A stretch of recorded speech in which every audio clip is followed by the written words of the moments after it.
ওয়ার্কশপের AC blast থেকে অগ্নিকাণ্ড সূত্রপাত হয়েছে বলে জানা গেছে। ফায়ার সার্ভিস তথা সিভিল এভিয়েশনের বিভিন্ন পারমিশনের জন্য কালক্ষেপণ হয়েছে কিছুটা। বেলা 2টা থেকে আমাদের এই অগ্নিকাণ্ড শুরু হয়।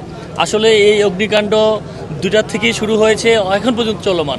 এখানে জানা গেছে যে এখানে স্কাই ক্যাপিটালের একটা আপনার আমাদের এখানে রয়েছে, ওয়ার্কশপ রয়েছে। সেই ওয়ার্কশপের এসি ব্লাস্ট থেকে অগ্নিকাণ্ড সূত্রপাত হয়েছে বলে জানা গেছে।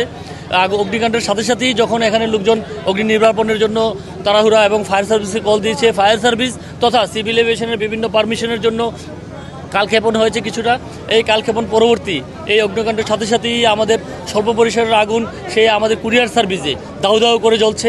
কুরিয়ার সার্ভিস জ্বলার পর থেকেই আমাদের কুরিয়ার সার্ভিসের পাশে রয়েছে আমাদের 3 নম্বর গোডাউন। 3 নম্বর গোডাউনে রয়েছে আমাদের আমদানিকৃত টেলিকমিউনিকেশনের পণ্য পাশে রয়েছে আমাদের রাসায়নিক পদার্থের একটা ওয়্যারহাউস।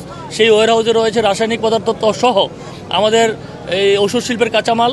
এই কাঁচামালের ওয়্যারহাউস অগ্নিকাণ্ড লেগে যায়। তারপর থেকেই আমাদের তার পাশেই রয়েছে আমাদের 3 নম্বর গেট, 2 নম্বর গেটে রয়েছে আমাদের কাপড়, ফেব্রিক্স এবং সুতা সহ অন্যান্য অ্যাক্সেসরিজ। এই অ্যাক্সেসরিজগুলো এখানে আসলে আনুমানিক তথ্যটা আমাদের কাস্টমস এবং বিমান ছাড়া এই তথ্য দেওয়া সম্ভব না। এখানে হাজার কোটি টাকার পণ্য পুরো ছাই হয়েছে বলে আমরা আশা করি। এবং পণ্য না, শুধু এই কার্গো ব্যবস্থাপনা কবে আদৌ চালু হবে, আসলে এই কখন চালু করা যাবে সেই বিষয়ে আমরা সন্দিহান।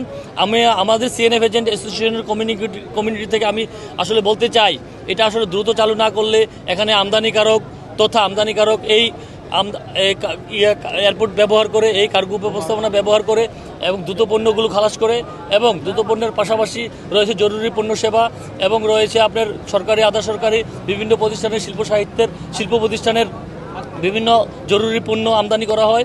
এখানে আসলে আমরা এই পণ্য দ্বারা কিসের গাফিলতির কারণে এরকম হয়েছে যদি একটু বলেন। বিষয়ে অগ্নিকাণ্ড এখানে প্রাইভেট এয়ারলাইন্সের অফিসটা এতই কাছে।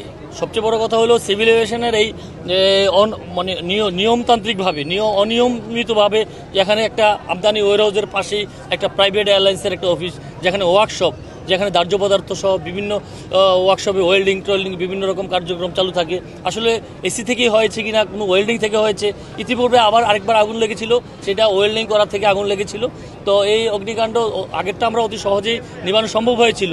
এখানে আসলে সিভিল এভিয়েশন তথা যারা এখানে আমাদের সিকিউরিটি ব্যবস্থাপনা ছিল, তারা বলেছে এখানে অগ্নিকাণ্ডের জন্য লোকজন ভিড় করতে দেয়নি, যে সাধারণ পাবলিক যে আগুন নিভাবে সেই ব্যবস্থাটা হয়নি। জন্য ফায়ার সার্ভিসের অপেক্ষায় থাকা 1 ঘন্টার মধ্যে আগুন দাউ করে কুরিয়ার সার্ভিসে আগুন লেগে যায়। সেই আগুন আর নিভানো সম্ভব হয় নাই। পুরা কার্গো ব্যবস্থাপনা আমাদের কার্গো শাহজালাল আন্তর্জাতিক বিমানবন্দরের পুরা বলছিলেন যে আসলে ফায়ার সার্ভিসকে ঢুকতে দেওয়া হয়নি, কালকে ফোন করা হয়েছে। ফায়ার সার্ভিস আসতে দেরি করেছে এবং সিভিল এভিয়েশনের পারমিশনের অপেক্ষা ছিল। সিভিল এভিয়েশনের আমাদের এখানে এয়ারপোর্টের ভিতরে ফায়ার সার্ভিস রয়েছে, সেগুলো সঠিকভাবে কাজ করেছে কিনা তদন্তের বিষয়টা আমি আশা করি তদন্ত কমিটি এগুলো সঠিক সময় তদন্ত করে বের করবে।